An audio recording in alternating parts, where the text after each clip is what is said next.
Enchantée de vous rencontrer. Moi, je m'appelle Marion Greffly et j'ai cofondé l'opérateur télécom Télécope. Télécope, c'est un opérateur télécom coopératif. Je vous en parlerai un peu plus pourquoi on a décidé de faire ça. Mais pour vous en donner un peu l'essence de ce que je vais raconter aujourd'hui, c'est qu'aujourd'hui, on a besoin du numérique.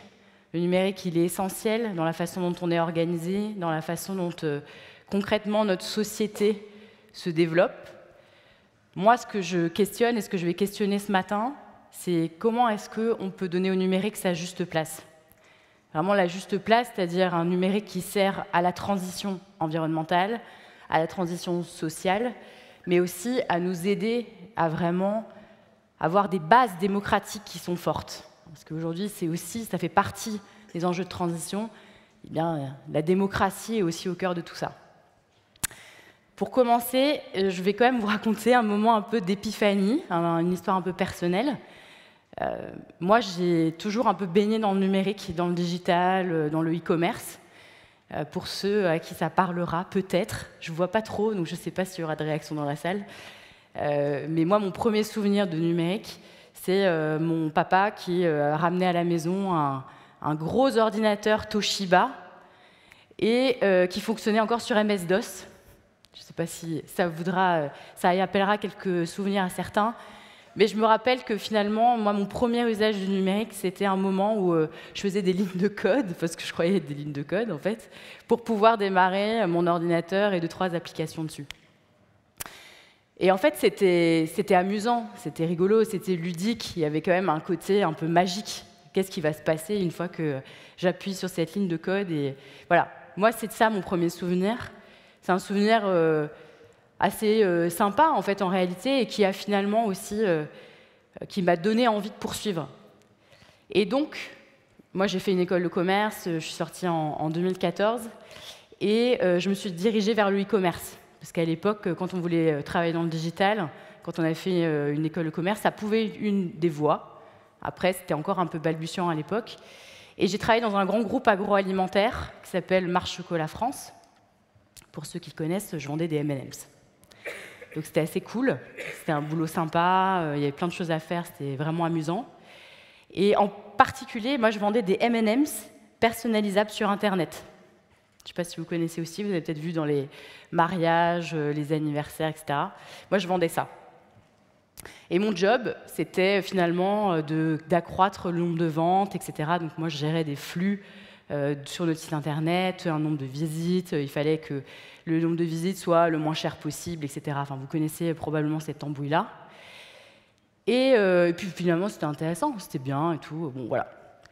Et donc, à un moment donné, je me rappelle, ça faisait peut-être 5 ans que je bossais pour eux, l'usine était à côté, et donc on y allait régulièrement, en fait. On y allait régulièrement pour aller rencontrer les ouvriers, voir la chaîne de prod, comment ça se passait en logistique, enfin, c'était vachement intéressant aussi.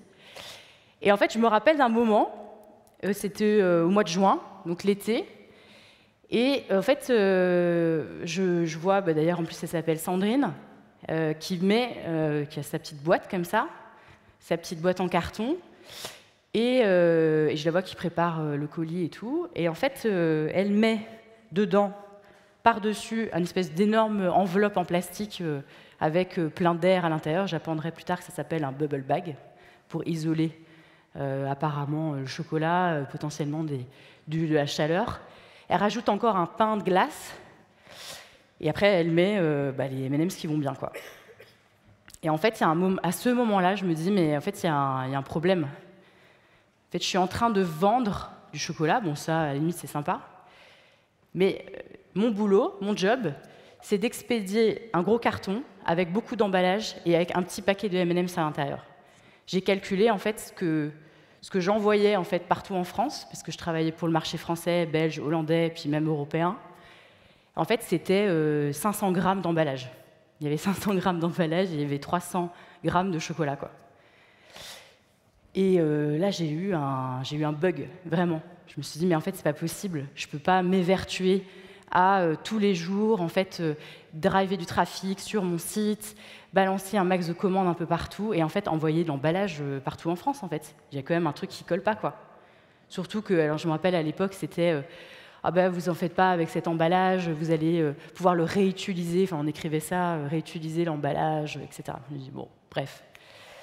Bon, ça a mis une petite roue dans la machine et je me suis dit qu'en fait, je ne pouvais pas continuer. En fait, tout simplement qu'il y avait un truc qui n'allait pas. Je vous passe toute ma prise de conscience environnementale, toutes les questions. Moi, je suis plutôt entrée par les questions de pollution, les questions d'alimentation, mais je me suis dit en fait non, je ne peux pas continuer comme ça. Il faut que je fasse autre chose.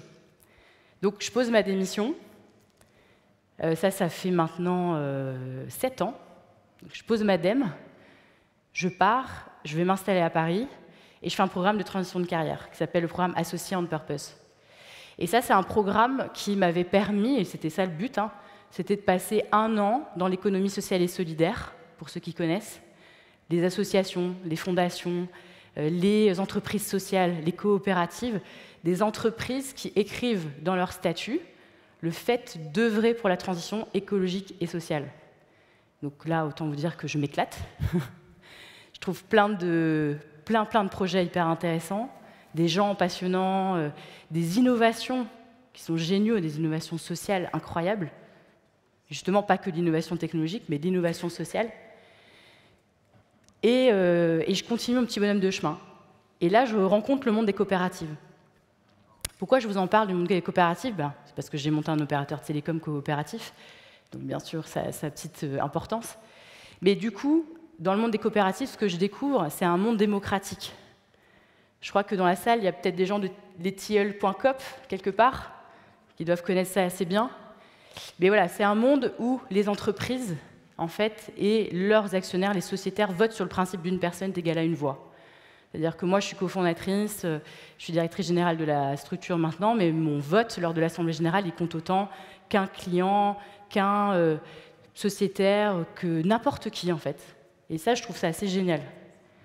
Et l'autre point que je trouve génial, c'est que dans les statuts de Télécoop, on a décidé de prendre à bras-le-corps la question de l'impact environnemental du numérique. Et la question sociétale, parce que pour moi, tout ça est lié. Donc, quelques points, quelques chiffres un peu clés qui m'ont fait un peu bondir, parce que moi, je ne les connaissais pas à l'époque. Mais le numérique, aujourd'hui, au niveau mondial, c'est 4% de gaz à effet de serre. C'était les chiffres de 2019. On pense que d'ici à 2025, ça pourrait être 8% des gaz à effet de serre.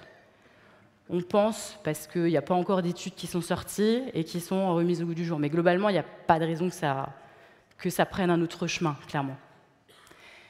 Ensuite, l'autre point, moi, qui m'a beaucoup marqué à l'époque, c'est qu'à contrario des idées qu'on se fait du numérique, le numérique, il est éminemment physique.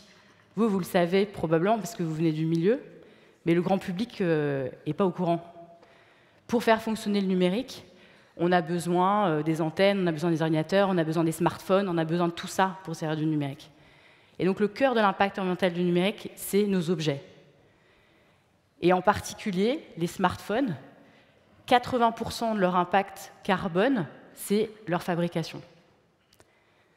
Donc pour moi, ça c'est encore un chiffre où je me dis, bon, il y a peut-être un petit mensonge quand à la fin du mail, vous l'avez tous vu à un moment donné, on écrit « N'imprimez pas ce mail, c'est mauvais pour la planète ». Bon, ok, peut-être qu'il n'y a pas que ça. Ensuite, je continue à creuser. Et après, c'est l'impact social qui me pose énormément de questions. Globalement, vous avez peut-être entendu parler là, dernièrement, il y a eu un gros rapport qui a été établi sur la question des écrans pour nos enfants, nos adolescents, et qui s'appelle « À la recherche du temps perdu ». Je trouvais ça assez chouette dans l'intitulé, parce que clairement, il y a une question de temps perdu par rapport au numérique. Et il y a un chiffre qui m'a intéressé, qui m'a interpellé, c'est qu'un Français sur deux, donc un parent sur deux, se déclare démuni par rapport à l'impact du numérique sur ses enfants, sur les adolescents qu'il a dans son foyer. Ça aussi, ça m'a posé une autre question. Parce qu'en fait, pour moi, les enfants, les adolescents, c'est des gens qui sont un peu sans défense quand même dans notre société. On a besoin de pouvoir les accompagner, on a besoin de pouvoir réfléchir comment on les protège. Mais quand même, aujourd'hui, c'est ça le constat qu'on trouve. Et ensuite, je continue à creuser, etc. Et bien sûr, je me rends compte aussi que le numérique, aujourd'hui, il est dominé par des très grandes entreprises, notamment des entreprises américaines, qui dictent un peu une façon de faire au numérique. Et ça aussi, ça me pose une autre question. Parce que quand je me suis un peu replongée, encore une fois, moi je ne viens pas de ce milieu-là, je suis vraiment une citoyenne. J'ai creusé, je me suis posé ces questions. Et ça m'a questionnée parce que je me suis dit, mais en fait, Internet à l'origine, c'était vu comme un moyen d'émancipation, un moyen d'accès finalement à la culture, d'accéder aux échanges, de pouvoir rencontrer des gens de partout dans le monde. Et là, j'ai eu tout à fait l'impression qu'un petit groupe d'entreprises était un petit peu en train de monopoliser ce que c'était que le numérique, ce que c'était que ces opportunités, que c'était que finalement la valeur sociale qu'il y avait derrière le numérique. Et était plutôt en train de chercher à purement et simplement le marchandiser. Je crois qu'il y a un problème sur la fin. Tout ça pour dire que je me suis dit, bon, ok, il faut qu'on crée quelque chose. Il faut qu'on essaye d'agir dans cette logique-là pour qu'en fait, le numérique, il reprenne ses lettres de noblesse, en fait. Que le numérique, il serve à tous, qu'il soit partageable, qu'il soit en fait facilement utilisable par tous. Et c'est pour ça qu'en fait, on a créé Télécoop, qui est l'opérateur télécom coopératif, et qui a pour vocation d'intégrer dans sa gouvernance toutes les parties prenantes qui ont besoin du numérique. Et pourquoi on s'est dit qu'il fallait faire un opérateur télécom? Parce qu'un opérateur télécom, c'est ce qui vous sert à vous servir du numérique, à aller sur Internet, tout simplement. Et donc on s'est dit que l'opérateur télécom, il avait une responsabilité importante, en fait, dans les choix qu'on pouvait faire. Et donc on a mis tout ce monde autour de la table. On a mis tout type de citoyens, nos clients, nos bénévoles, on a mis nos salariés, on a mis nos partenaires, on a mis nos fournisseurs autour de la table et on a réfléchi à ce que ça pouvait être qu'un numérique vraiment au service de l'intérêt général. C'est pas moi qui le dis, ce que je vais vous raconter, c'est finalement ce qu'on a co-construit ensemble. Et j'aimerais bien tordre le cou aussi à une idée, en fait, que souvent on me dit, et peut-être que vous avez dans votre esprit, « Waouh, la coopérative, c'est hyper compliqué, c'est impossible à faire fonctionner. » En fait, non. En fait, non, c'est ça la beauté en fait, de la coopérative. C'est ces temps d'échange, ces temps de réflexion ensemble, ces temps où en fait, on se challenge ensemble pour trouver c'est quoi en fait, la meilleure des solutions.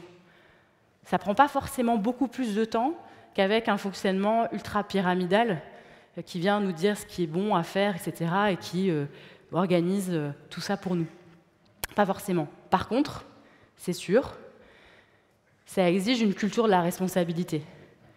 C'est-à-dire qu'à un moment donné, tout le monde y aille, quoi. Prendre ses responsabilités et se dise, en effet, ce que je suis en train de faire est important pour moi, ok, mais il est aussi important pour mon voisin, pour l'autre partie prenante.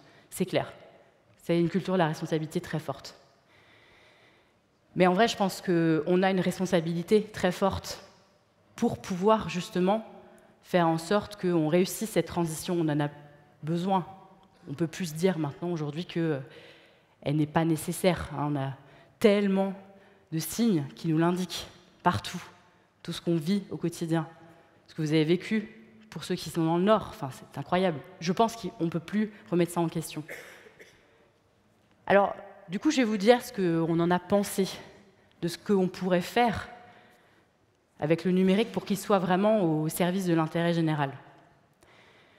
Ce qu'on s'est dit dans un premier lieu, un premier temps, c'est qu'il nous fallait un numérique sobre.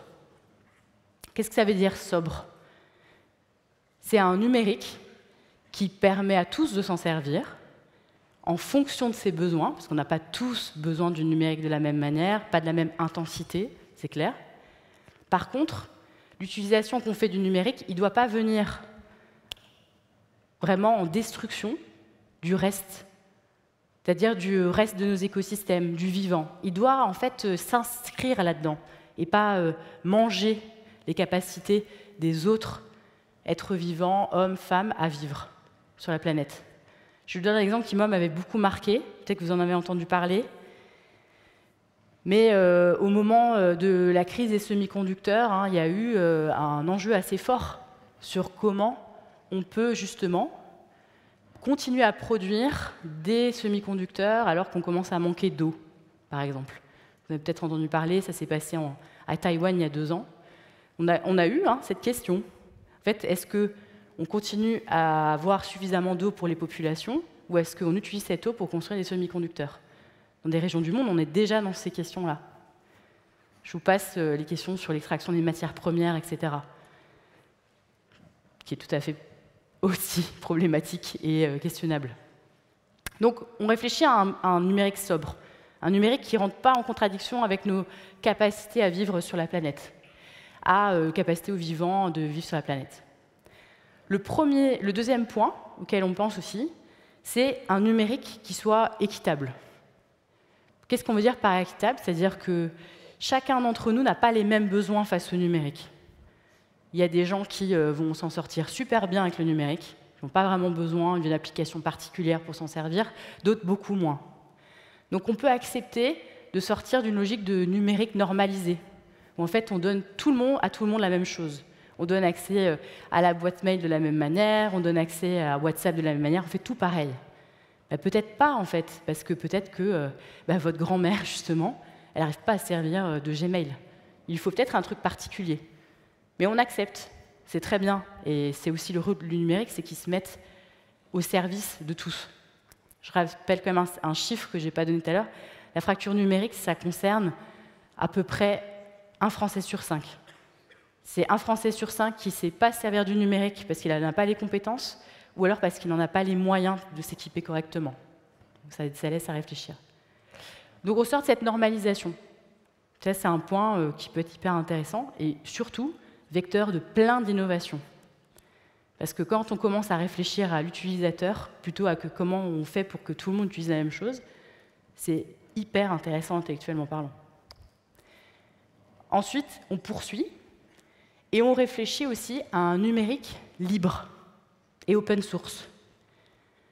Un numérique qui n'appartient pas à quelques entreprises ou la façon de fonctionner, mais qui est décentralisé, qui en fait crée de l'Internet un peu partout sur le territoire, qui ne nécessite pas juste quelques gros hubs à quelques endroits stratégiques. On réfléchit à ça, à quelque chose qui permette au numérique d'être constamment amélioré par plein de communautés un peu partout sur le territoire. Voilà un peu à quoi ça pourrait ressembler que ce numérique qui sert l'intérêt général. Et qu'est-ce que c'est qu'un numérique justement qui sert l'intérêt général? J'aurais peut-être dû commencer par ça. C'est quoi l'intérêt général? Dans les coopératives, on dit que c'est la somme des intérêts individuels. On rassemble en fait finalement tout cet intérêt collectif au cœur d'un système, au cœur d'un mode de fonctionnement. Ça ne veut pas dire qu'on va répondre exactement à tous les besoins de tout le monde, parce que ça, c'est sûr qu'on n'en finirait plus de la gouvernance. Par contre, on va essayer de ne desservir personne. Donc on va essayer de réfléchir à qu'est-ce qu'il faudrait pour cette personne. OK, on va lui trouver la solution. L'autre, est-ce qu'elle a vraiment besoin de ça? Bon, peut-être pas, quand même, finalement, en fait, c'est pas forcément la nécessité. Mais ça, on le sait que parce qu'on rassemble toutes les personnes qui vont en fait bénéficier potentiellement du service. Pour finir, j'aimerais qu'on prenne un petit temps, ensemble, à réfléchir à quoi pourrait ressembler ce numérique que je vous décris. À quoi il ressemble dans nos rues, à quoi il ressemble dans nos villes, à quoi il ressemble dans nos campagnes, etc. Alors, je vous propose qu'on essaie de se plonger quelque part en 2064. On a probablement connu, mais je ne sais pas trop dans quelles circonstances, parce qu'il y a plein d'histoires possibles, un petit crack. Peut-être des problématiques d'accès à l'énergie. C'est-à-dire l'énergie devient plus chère, elle devient moins accessible, moins facile d'accès. Ensuite, l'autre point, c'est les matières premières. On en a moins. Parce qu'elles sont devenues plus chères, parce qu'on a peut-être quelques soucis géopolitiques. On commence à les voir arriver, donc voilà. Donc, on peut moins facilement aller en Afrique, en Asie, aller récupérer les matières premières nécessaires pour pouvoir fabriquer le numérique tel qu'on le connaît aujourd'hui. On a peut-être aussi des questions démocratiques qui viennent poindre le bout de leur nez. Peut-être des certaines difficultés de plus en plus intenses pour les citoyens à participer à la vie démocratique. Difficultés parce qu'ils commencent à sérieusement s'en désintéresser et commencent même à avoir peur du résultat de ce que ça peut donner. Mais maintenant, on est un peu dans cette situation. On a besoin d'avancer. Et l'autre point aussi, d'ailleurs, que souvent dont on ne parle pas, c'est nos sols. Nos sols, ils ne sont pas dans une très bonne situation. Péniblement, ils arrivent à donner suffisamment de nourriture, parce qu'en fait, on les a un peu dézingués ces dernières décennies. Mais bon, c'est comme ça. C'est un constat. Il faut faire avec. Alors, à quoi pourrait servir le numérique dans cet état tout simplement?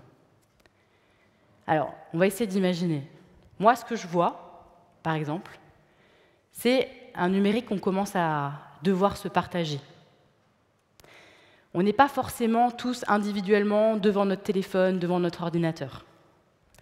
On doit créer des lieux où on rassemble ces accès. On doit pouvoir les organiser.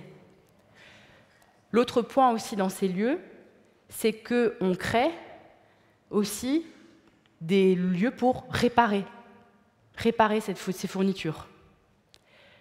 Alors on le fait soit par soi-même si on y arrive, on a tous les outils sur place, soit on fait venir et on demande à des gens, des experts de ces questions-là. Les réparateurs, ils sont essentiels dans notre nouvelle vie. Parce qu'on a besoin de faire durer ce dont on a besoin, mais au-delà de ça, on a aussi besoin de construire ce dont on a besoin dans un objectif de réparabilité. On est dans ces lieux. Qu'est-ce qui se passe du coup? Comme on a moins accès à l'énergie, on est aussi un peu obligé de moins utiliser notre matériel. Dans l'usage, on est obligé d'en faire des choses différentes. De se dire, attends, c'est quoi ce dont j'ai vraiment besoin? Est-ce que je vais réécrire X fois la même recherche sur Google, ou est-ce que je me rappelle juste de l'URL et je le fais une fois et je vérifie mon truc et je passe à autre chose? Voilà, c'est ce type de questions qu'on va peut-être devoir se poser à ce moment-là. Ensuite, d'autres éléments qui pourraient être géniaux, c'est que dans ces lieux, en fait, on se retrouve beaucoup plus qu'avant. On échange, on se raconte des éléments, on se passe des compétences, on s'organise, en fait. En fait, on a une vie un peu plus démocratique, un peu plus locale. On réfléchit à ce dont on a besoin, ce que le voisin a besoin, ce que le responsable du canton a besoin. On en est à cette échelle-là, en fait. On réfléchit ensemble à ce niveau-là. Et on continue comme ça. On continue comme ça, de sorte que, en fait, le numérique, il nous serve à gérer, finalement, les besoins, nos besoins essentiels. Je n'ai pas parlé de l'accès à l'alimentation aussi. C'est un moment où, probablement, on va devoir redonner au sol. On va devoir les reconstituer. Et le numérique peut nous aider à ça, peut nous aider à nous organiser, peut nous aider aussi à voir à quel endroit on a besoin de travailler, mais aussi va nous aider à créer des petites boucles locales, des boucles locales pour justement s'organiser, pour revenir à la terre plus facilement et pour remonter en compétence sur ces questions-là. En fait, le numérique, il a une nécessité, il a besoin d'être là. Un autre point aussi, on aura probablement arrêté de prendre l'avion. À moins qu'ils nous trouvent une solution pour nous téléporter, mais bon, pour l'instant, on aura probablement arrêté de prendre l'avion. Par contre, on aura un besoin d'apprendre énormément des autres pays sur la planète. Comment est-ce qu'ils gèrent, par exemple, certaines inondations? Comment est-ce qu'ils gèrent la question de problématiques sur les sols? Mais comment ils gèrent les canicules? Tout ça, en fait, ça va être hyper intéressant d'échanger sur ces sujets, parce qu'on va avoir besoin de co-construire nos connaissances. Et là, pareil, le numérique, il joue un rôle fondamental. Comme on ne peut plus se déplacer physiquement, peut-être quelques-uns le feront parce que c'est parfois quand même nécessaire, eh bien, on va prendre le temps, tout simplement. On va prendre le temps d'aller sur sa visio, de s'organiser des réunions avec des gens partout dans le monde, et on va échanger. Et on va échanger ensemble sur ce à quoi, concrètement, qu'on peut importer chez nous, parce que d'autres personnes l'ont fait ailleurs. Honnêtement, quand je dis tout ça, moi, ça me ravit, en fait. Bien sûr, ça va être des changements importants. On va devoir réfléchir totalement différemment à notre façon de faire. Mais en fait, c'est aussi ça qu'on cherche. C'est un genre de challenge intellectuel. On a envie de ça, je crois. Alors moi, en tout cas, j'ai envie. J'ai envie parce que je vois bien que la façon dont on le fait aujourd'hui, bon, c'est pas une solution, mais c'est pas grave. Il faut juste se dire qu'on en a peut-être une autre à portée de main. Et l'autre point hyper important, c'est que moi, quand je dis ça, j'ai pas l'impression d'être une amiche. Pas du tout. Je me rappelle quand on a monté Télécope et quand on a parlé sobriété du numérique, parce que concrètement, nous, on encourage nos abonnés à moins consommer de données mobiles, mais du coup à moins passer de temps sur son téléphone en tant que tel. J'ai pas du tout l'impression d'être une amiche. Moi, j'ai juste l'impression d'être une citoyenne qui prend sa part, qui réfléchit et qui a envie de faire avec les autres. Bon, si à la limite on veut me coller le terme d'amiche avec cette définition-là, bon, pourquoi pas, ça ira à tout le monde s'ils veulent, mais je ne pense pas que je sois ça. J'ai juste envie, simplement envie, que le numérique puisse prendre sa juste place et puisse servir réellement les enjeux de transition environnementale et sociétale. Je vous remercie et je vous souhaite une très très bonne journée au DevFest de Lille. Merci à vous.